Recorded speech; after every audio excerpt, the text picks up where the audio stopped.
Hello, everyone, and a warm welcome to the Responding to Critical Incidents of Sexual Violence at Post-Secondary Institutions. I'm so excited to welcome you to this space. My name is Farrah Khan, and I'm the Executive Director of Courage to Act. Today's training is a part of our National Skills Share, where we feature subject matter experts in conversation about urgent issues, emerging trends, and promising practices and strategies to address gender-based violence on campus. Our presenters today are authors of the workbook, Responding to Critical Incidents of Sexual Violence at Post-Secondary Institutions. This workbook is now freely available for download via the Courage to Act Knowledge Center. So please download a copy, share it with everyone. It's a really great resource. And I say that as someone who wrote it, but also someone who really saw the need for it. Before we begin, a quick note on language and accessibility. Attendees can view live captions on this session by clicking on the link in the chat box. You can also listen to this session in French by selecting French language channel using the interpretation menu. So go to the next slide. This work is taking place on and across traditional territories of many Indigenous nations. This land that I'm on is on the territory of the Mississaugas of the Credit, the Anishinaabe, the Chippewa, the Haudenosaunee, and the Wendat peoples, and is now home to many diverse Indigenous First Nations, Inuit, Métis people. Toronto is covered by Treaty 13, an agreement signed by the Mississaugas of the Credit, and a Williams Treaty signed by multiple Mississaugas and the Chippewa bands to peacefully share and care for these resources. This agreement was broken by European settlers. The process of colonization in Canada over the past 2 centuries has enacted systematic genocide against Indigenous peoples of this land. We see these acts of colonization and genocide continuing today in the forced sterilization of Indigenous women, the epidemic of missing and murdered Indigenous women, girls, and Two-Spirit people, the overrepresentation of Indigenous children in care, the criminalization of Indigenous people resulting in the overrepresentation in prisons, and environmental racism and land theft of Indigenous territories.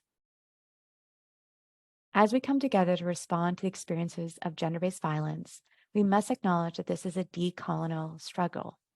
This cannot be separated. Supporting decolonization and Indigenous sovereignty is critical to working towards a culture of consent and accountability. Today, we will take action by inviting everyone here to read the calls for justice within Reclaiming Power and Place, the final report of the National Inquiry into Missing and Murdered Indigenous Women and Girls.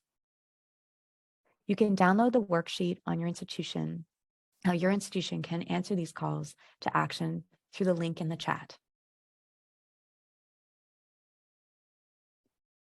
Now let me tell you a little bit about Possibility Seeds. Possibility Seeds leads the Courage to Act project. We are a leading social change consultancy dedicated to gender justice, equity, and inclusion. We believe safe, equitable workplaces, organizations, and institutions are possible. We believe safe, equitable workplaces, organizations, and institutions are possible. With over 20 years of experience working with community organizations, governments, private and public institutions, we care deeply about the impact of our work.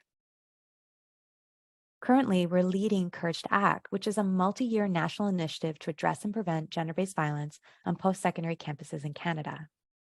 It builds on the key recommendations within Possibility Seed's vital report, Courage to Act, developing a national framework to address and prevent gender-based violence at post-secondary institutions.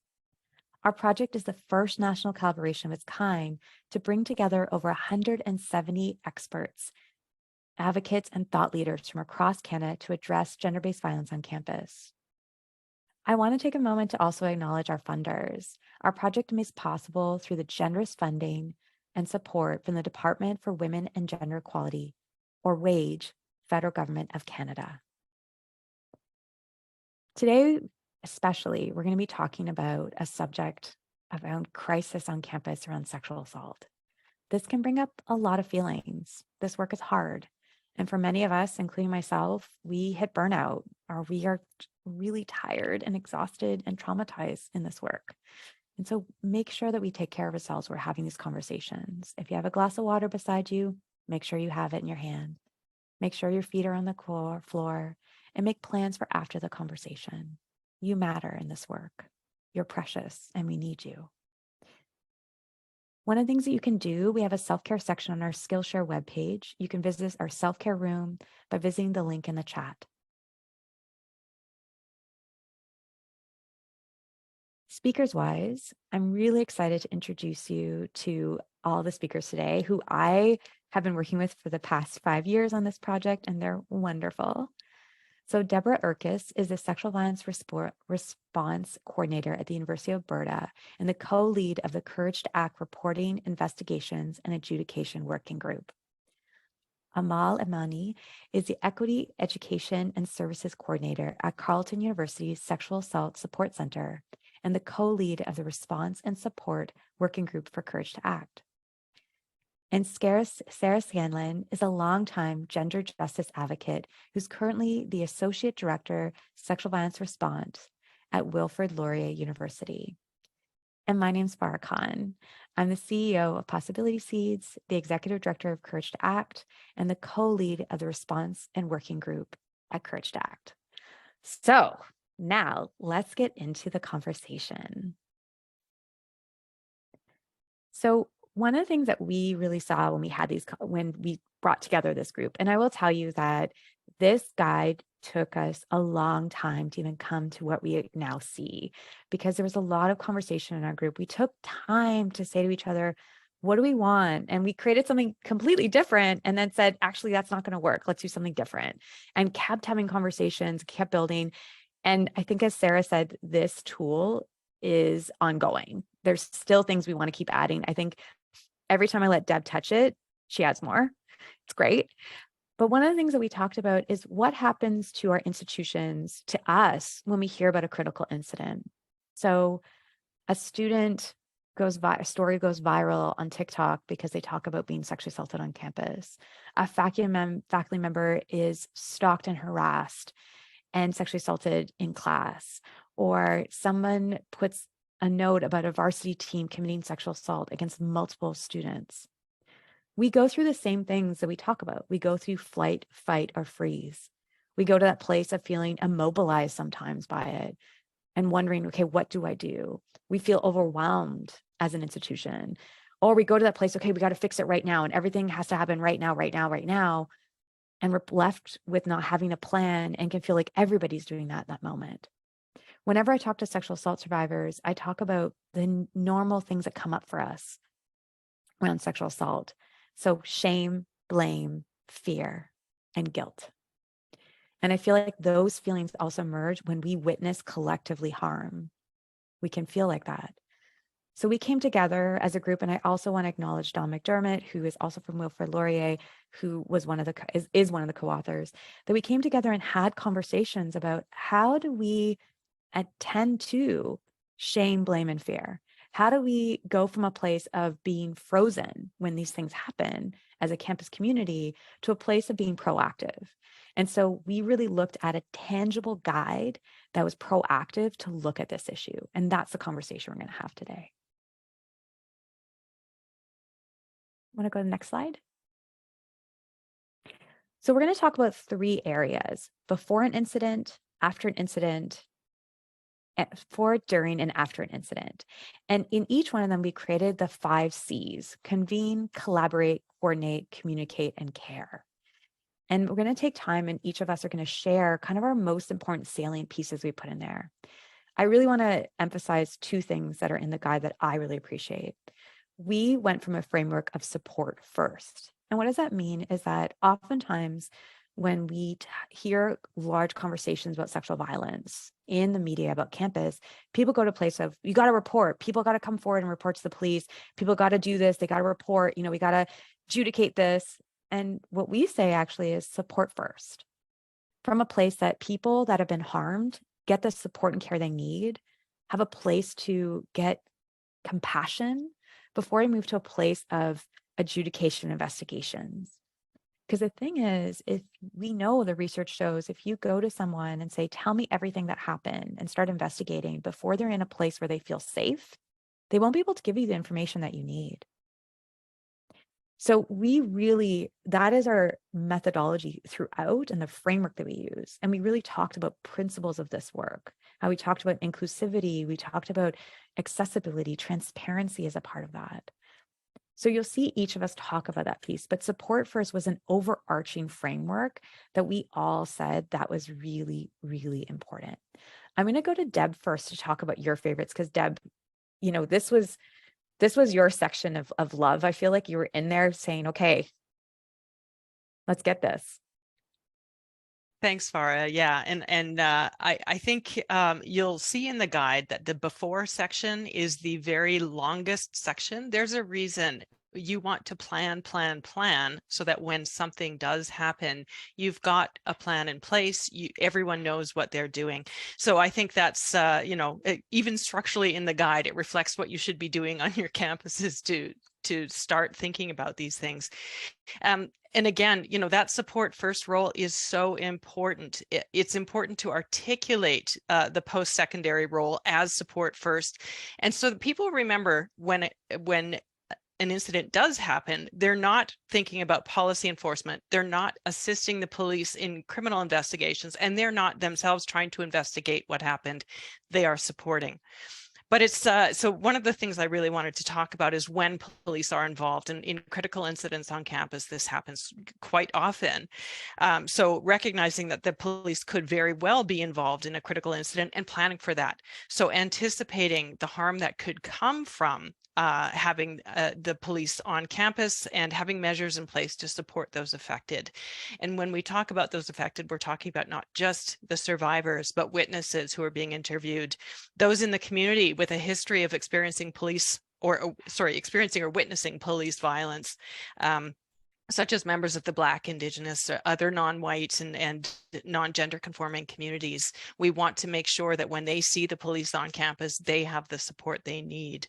And we also want to be clear that some police involvement can be harmful, and we do have to mitigate that harm. So to reduce that harm beforehand, we talk about in the guide having a MOU with the police, agreeing on what are the roles of the post-secondary versus the police in a critical incident, so that there isn't that crossover and there is no confusion when that critical incident does come happen, and it will. It's not a if, it's a when. I'll stop there and pass it over back to Farrah, I think. Thank you, Deb. Yeah, and I that piece about the if or not it's not an if, it's a when was something that we kept saying. I think there's this idea that you always have to treat that sexual violence as just an anomaly or something that won't happen, but it's going to happen to your campus. Some stories go in the paper and some don't. That doesn't mean it hasn't happened on your campus. And it doesn't mean that one campus is worse than another. And so that's why we think having a plan in place. So bringing people together, the convening, the making sure people are collaborating, coordinating what that looks like, communication and care are really important. For me, one of the biggest pieces within this is around having a plan around communication. So I really looked at the communication section as important. Having things already in place so that, if you know that a critical incident might happen, do you have information on how to attend to trauma? If somebody comes to you and says that I've been harmed, do you have that information? Do you have a package for people that have witnessed sexual assault or are fielding calls from students that are feeling really overwhelmed in that moment? So do you have something that they can understand? Okay, I'm having a panic attack. What is that? So having some basic information around that will really help. I think having a communication plan of how you're going to talk to each other. So who's on call in that evening? Who needs that information right away? Who's going to share that information? What does a phone tree look like? And yes, I said phone tree. Yeah. So, not everything has to be always on email, but making sure that people are nimble and quick. Also, when information is shared, recognizing confidentiality is really important, and survivors have the right to confidentiality. So really thinking about that through is something that we talked about a lot. I'm going to pass it on now to Sarah. Thanks. Yeah, I think there's a language that we use in the book that I really appreciated that spoke to the cascade of impacts that come out of an experience of sexual trauma. And I really appreciate that language because while I think before I would have used language like ripple effect, etc. The language of cascade effects really indicates and speaks to how one thing can trigger another thing, which can trigger another thing. And it really can create a widespread impact, a cascade of impacts across the survivors and those closest to them's lives.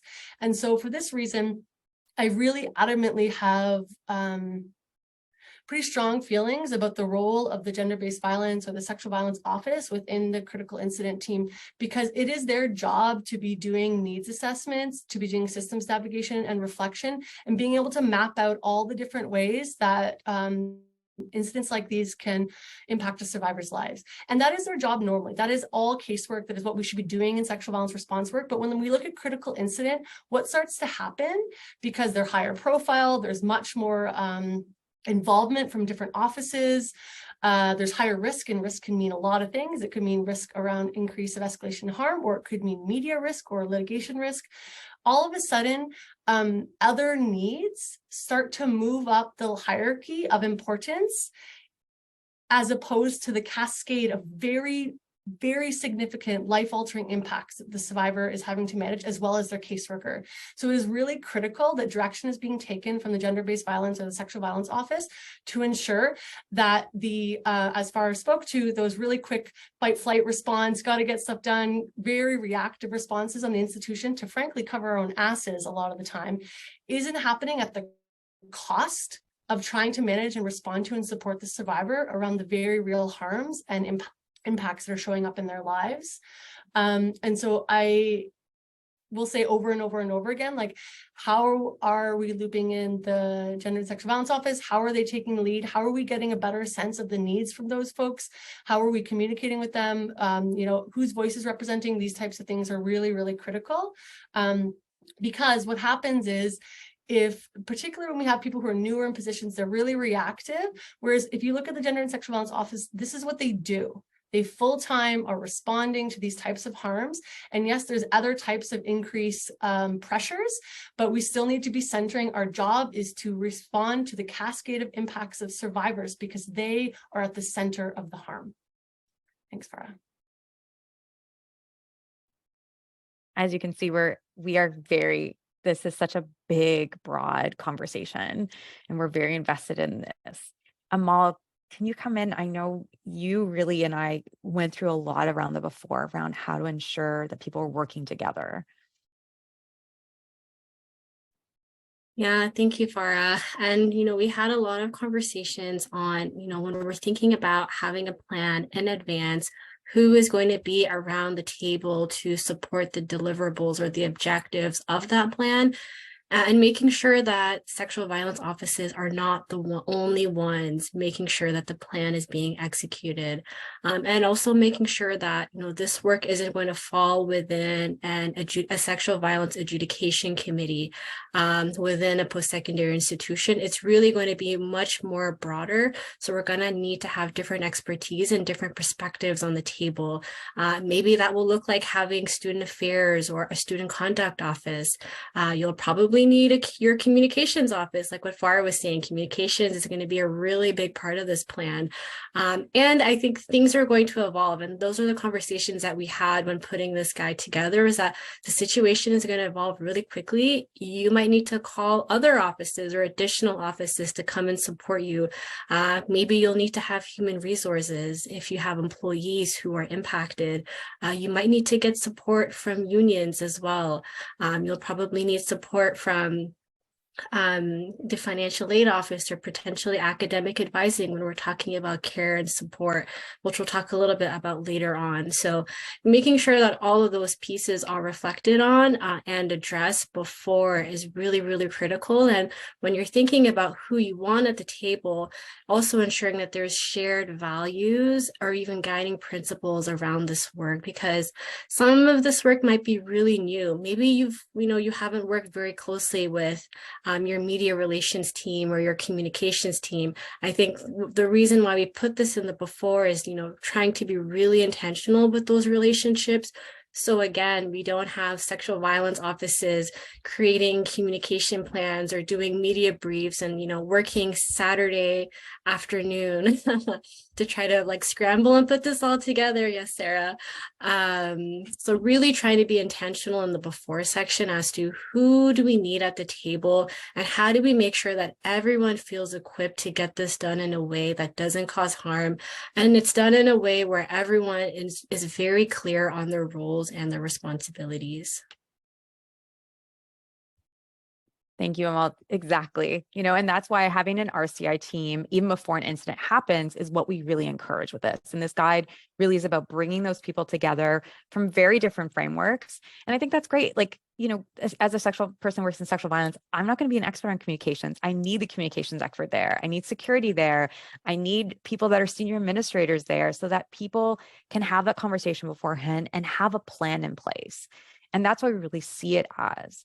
So the next section we're going to talk about is during an incident. But really, what we're really saying, and I think Deb said it, Amal has said it, Sarah said it, is you have to have the work done before an incident so that you're not left in crisis during, right? And obviously, you can never plan for all the things that happen. As someone who's worked in this field for a very long time, I always think that, every case that I deal with is different. There's always new emerging things.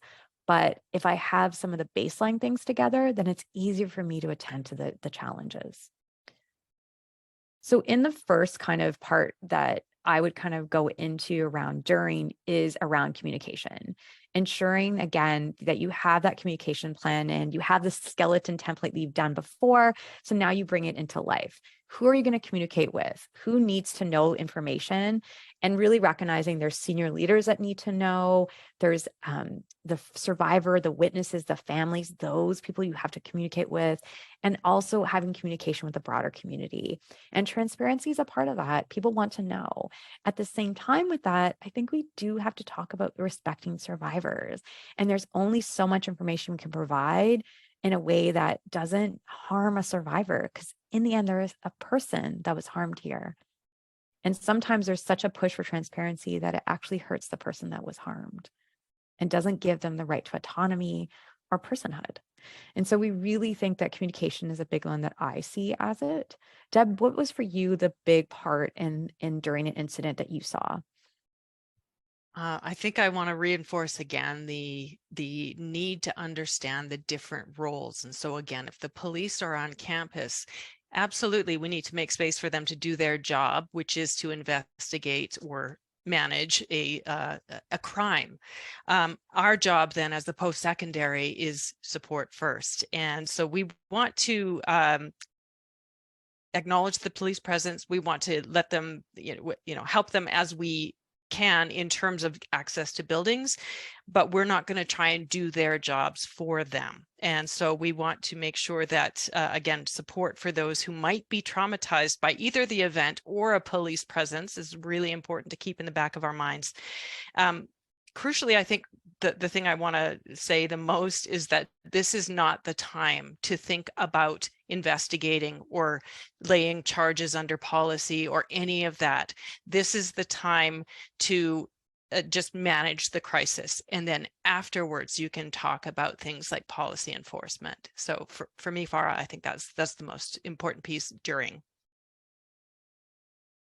Because there is such a push during to get everything done. And if we have to respect the fact there's procedural fairness, there's a whole process of doing this from a trauma-informed place. Yeah. Sarah, what about for you during? What would be something that would be so helpful and something in the guide that you really saw as imperative? I think something for me that I've been doing sexual violence specifically on campus work for around 7 years at Laurier. Obviously, I've been doing GBV work a long time before that, but one of the things that I really noticed in coming to do institutional work and overseeing an office is the lack of coordination and consistent skills and training around gender-based violence related risk assessment. And this is something I feel extremely strongly about. I think a lot of people who even are in the field are not trained in risk assessment in the way that we really need to, that we should be, responsibility-wise should be. And so I think risk assessment is like one of the most critical first steps of a critical response incident team. And if you look to community, and this is the reason why I really love this model. And when Farrah first approached me about it, I was like, this model means so much to me, because in the community, it actually was built as a way to make sure that people survived. Literally, that was these teams were brought together to assess risk, because different offices and different organizations had information that all needed to come together to make sure that we could do good risk assessment with as much information as possible. We don't always have a long time to do good risk assessment with a survivor. We don't always have within one person access to the person who caused harm to other people in their community. We don't always have all the information about housing or addiction, mental health crisis, around trafficking. And so being able to make sure that everyone who has information can give it in a way as much as possible to a person who is able to do that solid risk assessment is extremely critical. And it creates opportunities to make sure that we decrease the chance of escalation happening. And so the during stage is a short period. It's like 24 to 48 hours, right? It is the second it's happening and directly afterwards. And so that risk assessment, it needs to be happening immediately. And I really push institutions to be recognizing and prioritizing GBV related risk assessment, because most risk assessment models that exist on institutions don't incorporate it from a trauma-informed and GBV lens. I do also want to name, because much respect to Jasmine Mendoza and the team that are doing this work, Possibility Seeds with this amazing team of folks is coming out. I'm extremely looking forward to it, because we haven't seen a model like this before, which whenever people ask me this, I'm like, I combine essentially 6 models to do the work internally. So I can't point you to one for a quick answer, but one is coming out with experts who created it, September 2023, which is specifically a gender-based violence risk assessment on campus. So look out for Possibility Seeds for that, just to plug. Thanks, Sarah. Yes, and I'm really excited about Dr. Sandy Jung and Dr. Jasmine Mendoza's risk assessment. I think it's going to really be game-changing for a lot of us on this. Amal, what about for you? What are you seeing in this part? What do you want people to really take away? I think my biggest takeaway is the care section. And I know we had lots of conversations on what it looks like to provide survivor-centered care.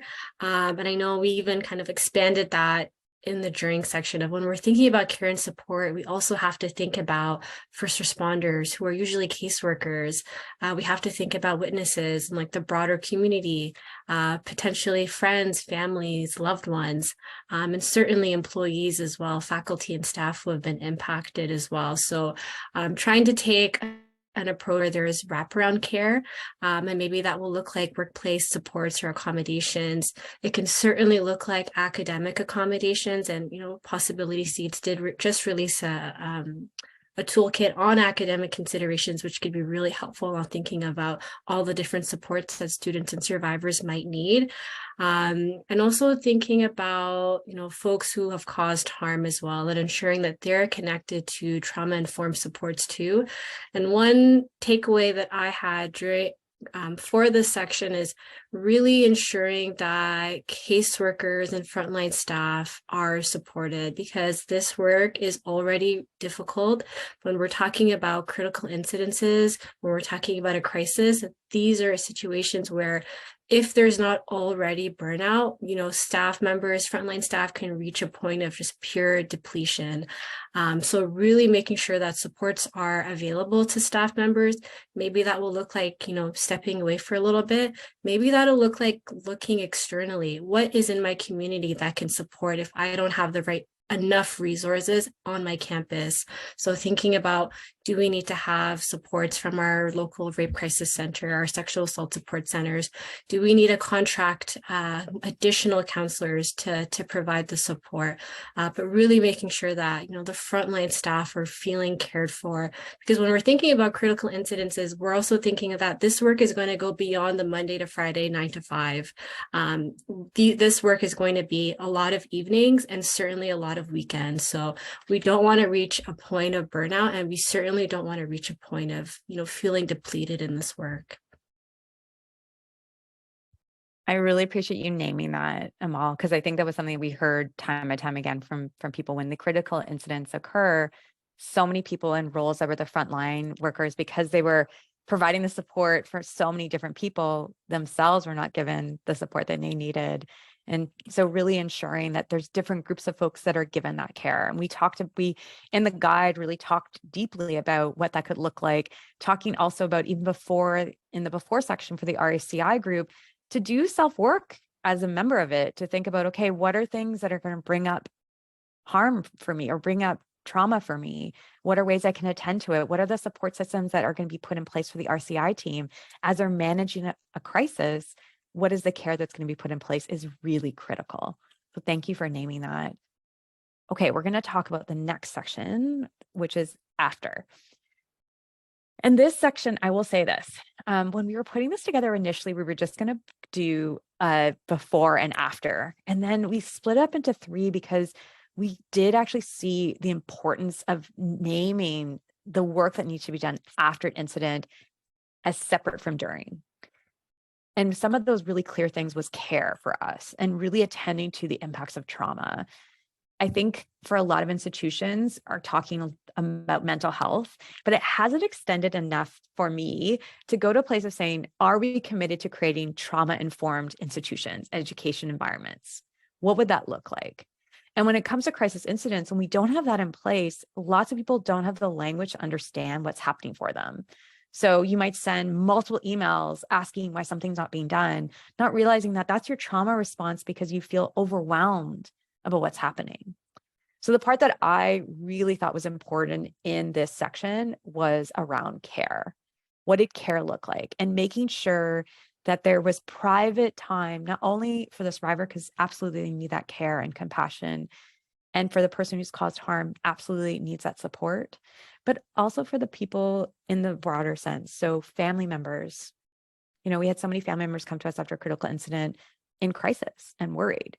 So having things prepared for them, having resources prepared. That's another thing is that Amal has raised, is having that connection with external organizations so that they're prepared when something happens, that they're not caught off guard, that you let them know that things are coming down the pipe, that more people may be asking for support and services. The care also for the frontline workers who may have directly worked on that case or had to support that survivor in that moment, or survivors. Are they getting the support? We actually said, get an external counselor to meet with them and have debriefing sessions, have clinical supervision for them so that they get external support that is not connected to HR or, to even the sexual violence office, because they themselves also need that support. Also making sure that the campus community has conversations about it. So normalizing conversations about the impacts of trauma is critical in these times. And talking about, as we've named, around the trauma also of institutions. So talking about the fact that when police involvement is there, because of historical and current targeting of Black and Indigenous communities, of racialized communities, of queer and trans communities, there is also the trauma there as well. So how are we talking about that? How are we providing supports is critical. So that's a big one for me. Deb, what about for you? What did you see in after the incident that was really clear for you? It's no surprise, Farrah, that I will be talking about making complaints and having investigations only after the campus is safe and the support is in place should we ever start talking about investigations. So I think that's really key for me. And one of the things that I think we really need to think about is, and you mentioned it earlier, people can't articulate what they need to if they don't feel safe. And so that part has to happen. And then we can get into working with those who are affected by an incident to understand their options and then supporting them in making their own decisions about what they want to do. I think this is really crucial. I think many institutions, we immediately jump to, we need to investigate, we need to get started on this. And we forget that step about working with those affected to let them know it's not required. It is not something that they are forced or should be forced into doing. So where a person affected decides to make a complaint with under the policy, we need to follow that policy and provide a procedurally fair and trauma-informed process. We cannot immediately expel or fire someone. We absolutely need to have procedural fairness in all of our responses, particularly these formal responses. And then, of course, taking those harm reduction steps as well. And you can find a lot of that in the comprehensive guide that we generated through Courage to Act. Where the post-secondary itself decides to initiate a complaint, it should be important to inform survivors and witnesses of what they're doing and why, and allow them to choose their own level of participation, if any, and respect their choice of whether or not to participate. And then I think the last point I want to make is that it is the responsibility of the institution, not of survivors, to keep the environment safe. So making sure that we're not pressuring survivors because we're putting onto them, well, if you don't do this, future folks might be subjected to this. That is, far too much pressure for someone who's already been subjected to so much harm. So figuring out ways institutionally, how do we take that responsibility back? Because that's where it belongs. And I will stop there. Everybody's cheering you on. Thank you, Deb, for naming that. Sarah, what about for you? What was the critical piece in here that you saw?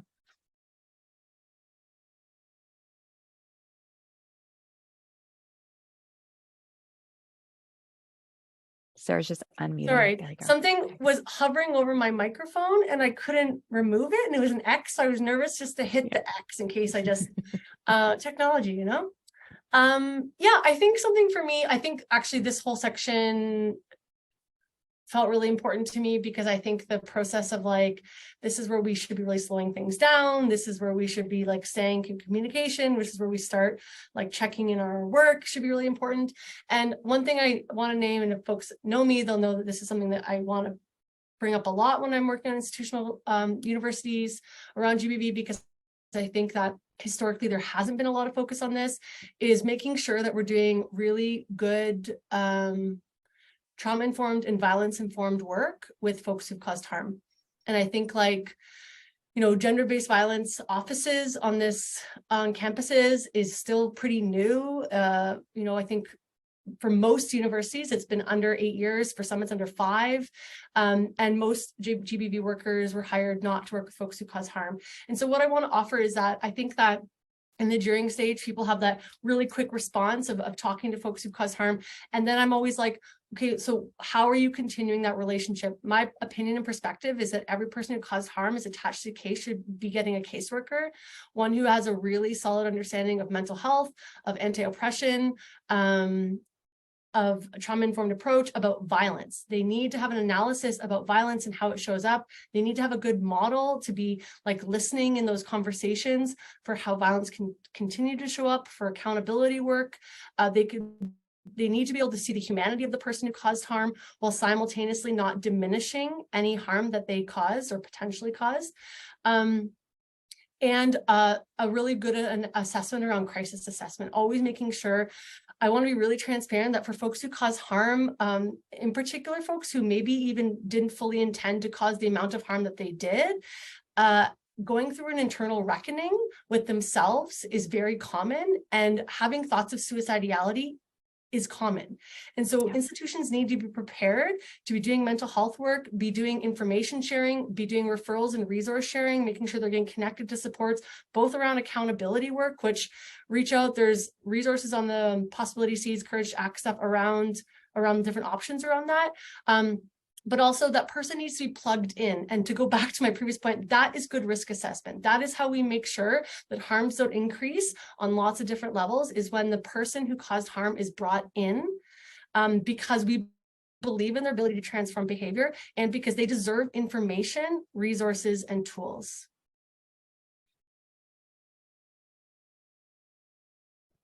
Thank you so much, Sarah. I would do a quick plug also for a podcast that I'm a part of called Healing Comes in Waves. We have an interview with a woman who was raped and the person who raped her. And they went through a restorative justice process, and it's beautiful to hear the two of them talk about it, but also talk about what accountability looks like. And we need more resources. That's a whole other conversation. We need more resources for opportunities like that more. Amal, tell us the key things, and then we're going to get to some great questions that I already see. So good. Yeah, the first thing that stuck out for me after an incident is the convene section again. So, having folks who are at the table doing this work, bringing everyone back together to have a conversation or a debriefing conversation on what went well, what needs to change, what was missing in the plan. And one thing that I really appreciated that's in the guide is acknowledging that a lot of the folks or all the folks who are part of the RCI team have witnessed a really harmful situation, and we're also part of resolving some really complicated situations as well. So making space to not only have a conversation about sort of the work aspect, but also talk about like how you're impacted by this work and how we can move forward and support each other after as well. And quickly, the second section that kind of stuck out to me as well is the communicate. And I know you spoke about how important the communicate section is in the pre-section, Farrah. And I think it's also really important to have a conversation after the fact as to, did our communications plan do what it was set out to do? Were we able to set out communication in a really timely and trauma-informed way? Was there, I think, one of the conversations that we also had when putting this guide together is that information is going to be flowing so quickly, it's going to be very overwhelming. So I think part of, having a conversation after the incident is, were we able to address any confusion? Was there any conflicting information that we were able to address? Were we a part of maybe putting out confusing information or conflicting information as well? So having those conversations, I think, is really critical. And it's also a preventative measure as well. Yes, the debrief part and the after section was such an important part that we named, and debriefing, getting an external person to come in for you to talk to about, things you could do differently. What can they look like? Documenting it, having conversations, and doing that annually will allow the institution to better respond to these things and build up a better version of this guide than we have. Like, this guide is really a draft. We see this as something that you can build on. I saw a number of the questions, so I'm merging some of them because some of them are very alike. So, I see there's a couple questions of, what do you do? What is the approach in a critical incident when the survivors don't want to report? So we've seen that, right? We've seen them mitigate. People will come forward, put something on social media, or someone will say, I heard someone was harmed, or we ourselves as frontline workers will get a survivor reporting to us, but doesn't want to report, but the community hears about it. And then everybody's like, well, you're not doing anything if you're not reporting. I'll start this off because I really want to be clear, is that reporting isn't the end goal. Less than 10% of survivors report. So we need to shift the narrative of that and do some work around that piece. And the other pieces too is that institutions can do things that are outside of reporting. So they can provide more education, more support. We can recognize, start naming that if we're working from a support first framework, because someone asked if it's a survivor center framework, support first is a survivor center framework. It's also goes even deeper. It's trauma informed. It talks about how we can support people from where they're at, work where people want to be, not where we assume justice looks like. And we are very explicit that we call the criminal legal system, not the criminal justice system, recognizing that for so many survivors, it is not a justice system. So I think, really thinking about that piece, and that's where your communications team, and I'm grateful for the communications teams that I've been lucky to work with, that really will sit down and say, okay, how do we talk about these complex conversations in a way that doesn't shut down people's fears and needs, but also explains to people have a right to not report. They have a right to talk about their story, but they also have a right not to report. I'm going to go, anybody else want to go in that one? Actually, if I could jump in on that one, I want to add to what you said, because you said that reporting is not the end goal. I will also go so far as to say those complaint processes don't meet the needs that the community thinks it's going to meet. These are confidential, locked down processes. So we don't get transparency. We don't get making an example out of this. And very often we don't get justice for the survivor. It doesn't look like what they need in order to get out of it. So I think, again, we have all kinds of options available to the institution to say, we are responding and here's what we're doing. We're examining the context in which this happened and making changes to the environment and to the culture so that it won't happen again. Can I add one thing, Farrah? I think that there is something to be said around, and this is then that pre-work, is having some like structured phrases and like language. I think that I would encourage most communications teams to get practice in talking about this stuff. Always double check with your GBV team. But I do think that it's really important, because people, rightly so, are often outraged, and they're outraged in a way that doesn't actually align with the survivor's needs. And so I'm going to point to an example.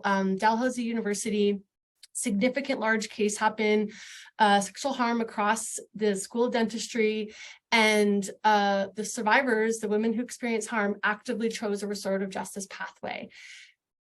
The community, the country, the media blew up, was outraged, exploded at this idea. There was protests saying how violent this was, and yet no one was actually asking or thinking about, except for the people who had initiated it, what the survivors wanted and what was best for them. And so I think having language in place, I get probably weekly emails from faculty or people who've been disclosed to and are demanding information from me about why we're not taking particular steps. And so I think making sure that you have language that you've really you've wordsmithed, you've crafted, you've thought about the intentionality of holding a line of like, it's actually completely inappropriate for me to share this information with you. Our job is to support survivors and to make sure that their needs are being met as much as possible around an extremely awful incident. If you're feeling activated, which it sounds like you are, I'd be happy to connect you to resources and supports. These are really awful things, and I understand that you're feeling concerned, but we promise you we are taking directive from the survivor and those most impacted by this. And I think like taking time to do that, otherwise people are sending out quick messages and it is creating escalation, and then people are posting publicly stuff. We've seen faculty do it who are well-meaning but are publicly posting stuff about incidents that are happening that goes against the needs of survivors, and it goes against confidentiality of the institution. Yes, to all of that. I think I got a little bit emotional in that, in the fact that there's been times where, when we had these conversations, why we wanted this guide is we saw lots of ways of people dealing with this, and all of a sudden everybody's an expert on sexual violence, and we forget the person that's most impacted, which is the person who is raped or sexually assaulted. And they get lost. And we see that with the way the criminal legal system works as well, where survivors oftentimes can't speak in the media about these stories and people are sensationalizing it. We're seeing it with Hockey Canada. We're seeing that in so many ways where everybody's deciding what justice looks like, except the person who's been harmed. I remember Catherine Burrell, who made a deal so that she did go forward with the trial against Jianka Meshi. And, there were some survivors that were protesting that. And I said, if she made that decision not to go forward, then we should be celebrating her decisions, because that's a decision that she made. And so finding ways to really understand that has been really important for us, and respecting that. I'm going to go to one last question because we have a little bit of time. And so, both people are like, there was, two different questions that were pretty much the same that said, okay, this sounds great, but how do I put that in my institution? One of the things that we try to help you with is this guide is for a lot of us who are doing the frontline work, but it's also for administrators. And we actually very kindly had Janet Morrison, who is the president of Sheridan, look this over. We had Dawn, who's a senior level administrator. So we had people that were in senior leadership roles look at this as well, because we wanted to see, would there be buy-in? The thing is that sadly, risk is the conversation you have to have. And when you don't have an RCI team, you put your institution at risk. You put workers at risk. You put staff, students at risk, because you don't have a plan, and it's really treating it as not an if, but a when. And when we do this, we recognize that until the revolution comes, until feminism is here to stay forever, and that intersectionality, people actually understand it, and anti-Black racism ends, capitalism ends, lots of things need to end for sexual assault to not happen. We need to put these plans in place. So one of the things is talking about risk aversion. I think another thing is at TMU, what we have is a collaboration team already that meets bi-weekly with student conduct, human rights services, sexual violence, to talk about casework and to talk about responding, and then bring in other parties to do that. And so building a culture of collaboration is key to this, and really treating it that one person who's that one person, that one office cannot hold all of this. It's too much. Sarah. One thing that I found earlier on that was kind of useful as a way to initially frame a group like this is to use it as a debrief. So ask people to come together to walk through incidents that have happened in the past 2 years that have impacted or been connected to multiple different offices, where all different offices were brought in to do different parts, and ask it to be a debriefing exercise, which the resource does speak through, obviously, talks about debriefing as a critical piece as a part of the process. And you can use it as a way to jumpstart the team, and then talk about like, well, what would it look like if we did some of these pre-planning beforehand, and using the questions from the guide at the before section of the guide as a way to frame that debriefing process would be really useful. And it might feel a little bit less like antagonistic to folks to be like, oh, we're forming this team and we're telling you we're doing it, versus like, hey, we're really interested in this collaboration. We're really interested in deepening our relationships. And we recognize that all of our offices have dropped balls like literally every day. It's mortifying because this work is so important. We all have to like recognize in our egos, even though it is heartbreaking, we mess up a lot. All of us do. And coming from a place of like humility and wanting to get better versus pointing fingers at other offices or other teams, and asking people to like, let's just check in and let's be honest with each other about what we could do differently next time, might be a way to start that. Just quickly too, I think one of the conversations that we had as to if folks didn't see the need to have an RCI team or even an RCI plan, I think our university's sexual violence policies are not going to give us the answers that we need, and it's not going to address certainly at all the crises and the examples that we provided in the guide. So we really want to think in a way that's more broader, in a way that's a little more holistic, because like what Deb was saying, we're not talking about investigations, we're not talking about adjudication committees, we're talking about care support, and we're talking about having a plan in place where we are addressing risks. And we're putting universities in a place where they're much more equipped to provide that ongoing support for folks who need it.